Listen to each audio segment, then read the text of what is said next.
Hey, how's it going, everyone? Bass here. So the initial injury report for the Week 2 matchup against the Chicago Bears, Sunday Night Football in Lambeau, just came out, so let's go over it. I also wanted to remind you guys I am giving away this signed photo of Brett Favre thanks to Pristine Auction. To enter in this giveaway, simply go to pristineauction.com, register on their website, use my code BASS, B-A-S at registration. Doing so will also get you a free $10 voucher. That's code BASS, B-A-S at pristineauction.com. All right, so without further ado, let's bring up this injury report, and we will start from the top. We see David Bakhtiari did return to practice today. We saw him sit out last Friday.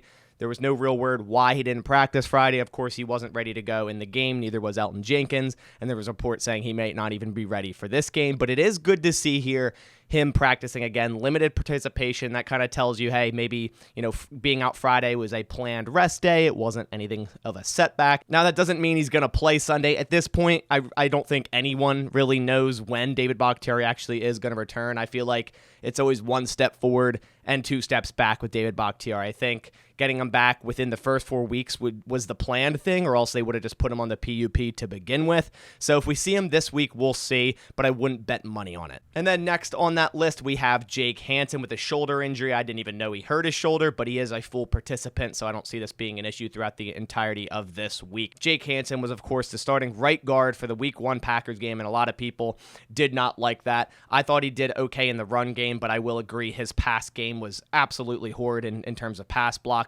I believe he had a 14.4 pass block grade via PFF, which is the worst I've ever seen from a full-time starter.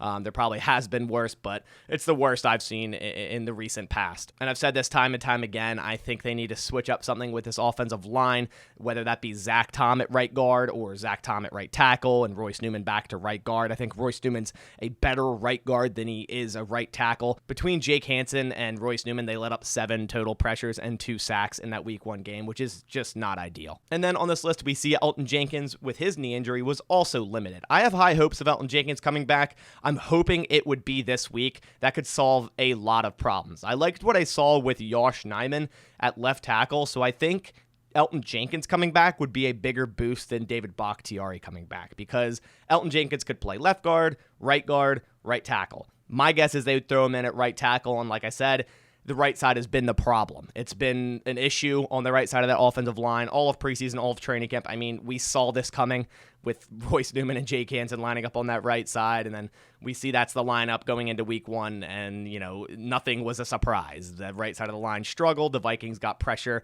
Jake Hansen didn't block well. Royce Newman didn't block well. If Elton Jenkins does indeed come back, that'll be a big boost. So we'll see what happens as the week progresses and what his designation is for Sunday. He was questionable last week, so I'm kind of surprised there wasn't more of a chance of him playing, so I'm really hoping he can come back this week. And then as we see for Lazard with his ankle injury, he finally did return to practice, and this is huge. Now, although I did think the rookie wide receivers did a good job on Sunday, watching the all-22 footage, it kind of looked like these receivers were open more than we thought. And it was more so Aaron Rodgers being impatient or not having enough time to find these guys, open across the middle of the field at the end of their route. So I think a lot can be attributed to that with the offensive line, Aaron Rodgers being worried about the offensive line and going through his reads too quickly.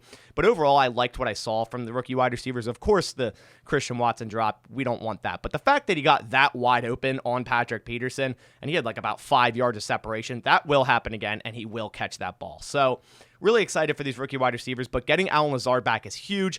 Aaron Rodgers trusts him, and we know how important that is. So hopefully Lazard can go through practice this entire week and play Sunday. And then next on this list, we do see Kayshawn Nixon, who we got the report yesterday that his shoulder injury wasn't significant. And I thought maybe, he'd be out a week or whatever, but he was a full participant today.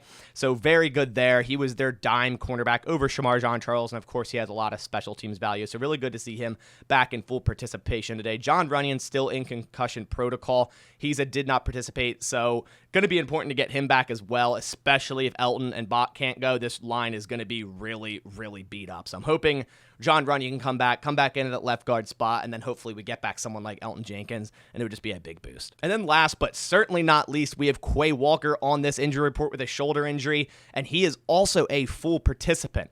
So Quay Walker was flying around during the Minnesota Vikings game before he got hurt. Now, I recently saw a lot of the all-22 footage of Quay Walker. If you want me to make a video on that and how well he played in the Minnesota game, let me know down in the comments below. I'll make that video, but I thought this was going to be, not a significant injury, and we got the report that it wasn't, but I thought maybe he'll miss, a couple weeks. But to see him as a full participant in the first practice after that game is really, really good news. I really loved what I saw from Quay Walker, playing at linebacker next to Devondre Campbell, really flying around, reading, reacting fast. He looked super, super fast out there.